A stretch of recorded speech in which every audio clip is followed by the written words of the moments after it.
안녕하세요, 막내오빠입니다. 지난 시간에서는 공산주의 특징과 그것으로 인해서 망할 수밖에 없는 공산주의 최초의 국가 소련의 멸망 과정을 알아봤는데요. 그렇다면 세계에서 다섯 번째로 공산국가 만들기에 성공한 우리의 중국 공산당도 과연 멸망할까요?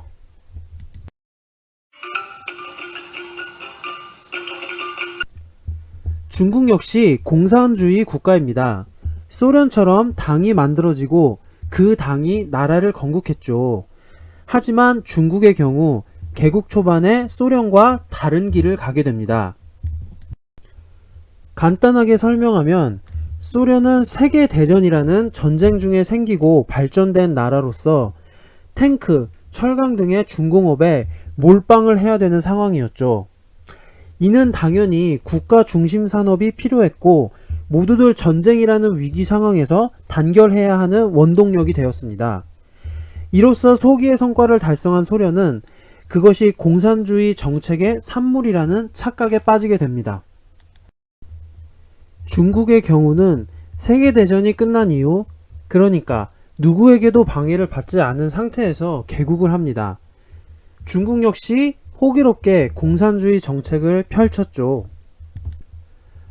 하지만 평화 상태였기에 인민들은 위기의식을 가질 필요가 없었고 결국 이기주의가 천성인 인간에게 공산주의 정책은 모두의 멸망, 즉 공멸을 가지고 왔습니다. 대표적인 정책이 대약진 운동인데요. 소련과 비슷하게 집단 노동과 집단으로 밥 해먹고 집단으로 같이 자는 등 극단적인 평등 정책의 결정판이었죠. 하지만 그 결과는 소련과는 다르게 경제 성장률은 둘째치고 인구 10억에서 5천만 명이 굶어 죽는 지경까지 갔습니다. 오죽하면 시차를 나온 국가 총리에게 한 농민은 이런 말을 했을까요? 2년 뒤면 당신도 굶어 죽을 거예요. 이런 정책은 공산주의의 정책에 커다란 회의를 가져오게 되고 이는 역설적으로 중국이 소련과는 다르게 과감히 극단적인 공산주의 정책을 벌이는 결과를 가져오게 됩니다. 그것이 바로 우리가 잘 알고 있는 80년대 초반의 개혁개방 운동이죠. 개혁개방은 국내적으로 자급자족하겠다는 정책을 벌이고 해안 지방부터 자본주의 국가와의 무역을 진행하는 거예요. 한마디로 차츰차츰 자본주의 체계를 도입해서 경쟁 체계를 만드는 것이죠. 여러분, 자본주의의 특징은 모두가 정당하게 사리사욕을 챙길 수 있다. 예상대로 사리사욕을 챙길 수 있게 되자 모두들 경제활동에 진심인 상태가 되어버리고 경제는 크게 살아납니다. 하지만 이는 커다란 모순을 만들었습니다. 공산당이 독재를 하는 이유는 간단합니다. 공산주의 사회에서는 사실 공산당 자체도 필요가 없습니다. 모두가 공평하기 때문이죠. 하지만 모두가 평등한 공산주의 사회가 도래하기 전에 공산당이란 집단이 독재를 하는 것입니다. 왜냐고요?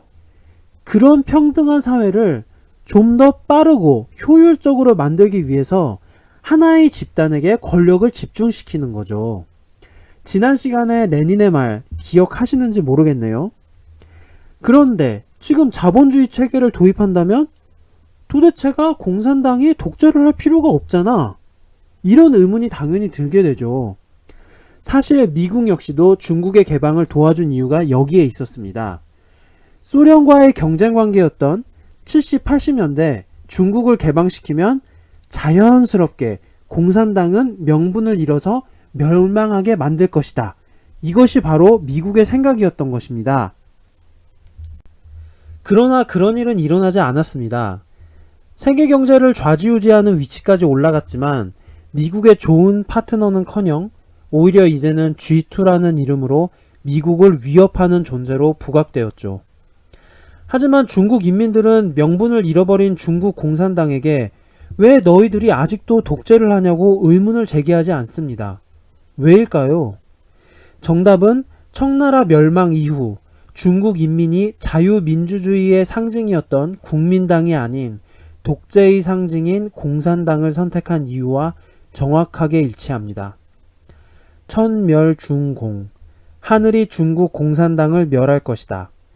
다음 이야기에서는 중공이 멸망하지 않는, 아니, 중공이 멸망하지 못하는 이유에 대해서 결론 들어가겠습니다. 아참, 구독과 좋아요는 사랑입니다.